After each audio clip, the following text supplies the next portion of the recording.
What's up, guys? Steve here. Welcome to my channel. We are going over your rental car fleet and how we can make this run as smoothly as possible. If you guys are new here, we mainly go over Turo. This is the one that I've used the most. And if you're not quite sure what Turo is basically an Airbnb for cars. It's for your vehicles, so you can rent them out to other people. And I know Turo's trying to get away from that umbrella of Airbnb for cars. They want to be their own name. That's kind of why they're doing their incentive right now, and why a lot more people are coming to Turo to rent out their vehicles to somebody else. On top of that, a lot of people are now working from home, so now they have an extra car to basically try and figure out what to do with. And what better way than have that car make money for you. So we'll get into it. Make sure you guys do all that stuff at the bottom. Like, subscribe, do all that stuff. Share this stuff. And stay tuned, because I got something coming. And hopefully by the end of this week, and it'll be the beginning of July, we will have something coming for you guys that you can get a hold of. And it'll help you grow your fleet and grow from 1 to 2 cars to a multiple 6-figure business. Stay tuned, it's definitely coming. I'm wrapping everything up right now as we speak, and we will get this thing launched Monday. But without further ado, let's get into it. So if you guys caught my last video, you'll see that Turo just announced that they're gonna be investing a whole bunch of money into the host, into the platform, and making this to where it just completely blows up, right? They said something about $2,000 per car, per listing from July 1st to December 31st. There's not a whole lot of other information on there. There are some different things. Hosts will make more. Like I said, there's a link in there. I'll leave the link here below too. But there's still more to come. They're going to give you guys more info here come July. Regardless of all that stuff, you guys want to get more cars, right? How do we go about this? I can't really do it because my credit's not that good. Or how do I get my first car because my credit's not that good? You don't really want to go to a buy here, pay here dealership because you know that you're just going to be paying ridiculous prices or interest rates. So how do we do this? How do we make this happen? How do we grow this fleet? One way that we have done this in the past, there's actually a few different ways, and I'm sure you might have heard of them. One of them was a lease buyback, and I think that's what they call it. But basically where you take over someone's lease and that car is now making you money, you can go that route. You got to be really careful with that, because if your car is not making enough money to cover the payment, then it doesn't really make sense. But the other way you can do it, and it's kind of along the same terms, broker your cars out. You can know somebody, you got friends, family that have an extra car laying around. Write up a little contract saying, hey, I'm responsible for this car making you money. You're responsible for the payments and insurance and maintenance, all that stuff. And just go that route. Now, you can work it out between you and the car owner. Make sure, like it said, it shows that you have the power of attorney to basically list these cars, and that you can do whatever you need to. But I will tell you, it can get tricky. If a car gets impounded, anything like that, it just makes it a pain. Make sure the owner is somewhat close. We've had this happen. I actually had one of my cars get impounded, and we were struggling trying to get that thing out because we were in 2 different states. And the longer it sat in there, it was all bad. It was a pain. Make sure that the owner's somewhat close, just in case there's any kind of sticky situations.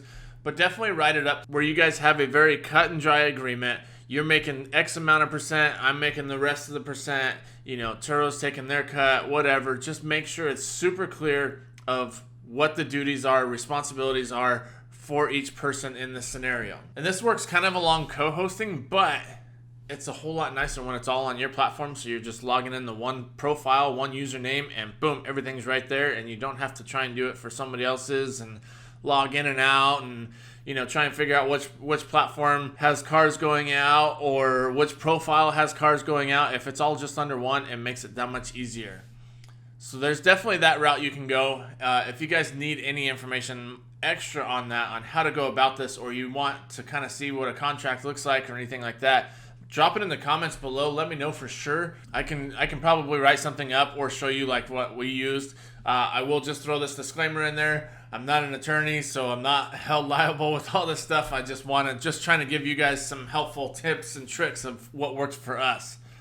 Now, you're going to want to check with your local and state laws just to see if this is even feasible for you guys. But if you got car sharing going on, then most likely you guys are covered. I know some places it actually covers you a lot better. California is one of those where it's in the laws where you're on a car sharing app. So once that car is in someone else's possession, you're no longer reliable or responsible for it. So definitely check out your state and see what works for you guys. Now, the other thing that I was going to go over was the parking. I know this can be a pain. There's different ways you can go about this. What works best for me, I mean, I know you can go leave them in a Lowe's or Target or Walmart parking lot, but me personally, I don't want to do that. I don't want to have to worry about, hey, is my car going to be there next week or tomorrow for that matter. So there's different ways that you can go about it. Me personally, what I did was I went to a local business owner, wrote up a little contract saying, hey, I'll pay you X amount for just parking, and you're not reliable or responsible for any damages done to these cars while they're on your property. Basically just kind of cover them, make them feel comfortable about the whole situation. And now you have something written up saying that, look, you can't get these cars towed, or no one's going to call and have these cars towed because they don't like them there. And just kind of figure out what works best for you guys, for both sides. Because obviously you don't want to just go to somebody's parking lot and be like, yo, I know this place is packed on the weekends. I'm going to take up 10, 15, 20 spots. Them get a little upset about it and then end up basically getting your cars towed. That's the last thing you want to do, is try and figure out where your cars are at and how much is it going to cost to get me out of this tow yard. So that's kind of where I'm at. Me personally, what I did was found a local mechanic shop, so that way it was super easy. Cars come in and out, and then when it's time for maintenance or anything like that, it's just a matter of giving them the keys, have them do whatever they need to. And on top of that, bonus, if they have customers that have cars in the shop, my cars are right there, ready to pick up if they need it. Once again, there's multiple ways to go with all this stuff. Figure out what works best for you guys, what works best for the business owners, and once again, network. The more people you know in this industry, the better off you're gonna be. Whether it be mechanics, body guys, paint guys, anything like that, it's good to just network so you have plenty of resources when the time comes. Hope this helped out. You guys make sure you like, subscribe, do all that stuff, and follow along because, like I said, we got more stuff to come. And I'm excited for you guys and your rental car company. Make it happen. Go out and get some. We'll catch you guys on the next one. Later, y'all.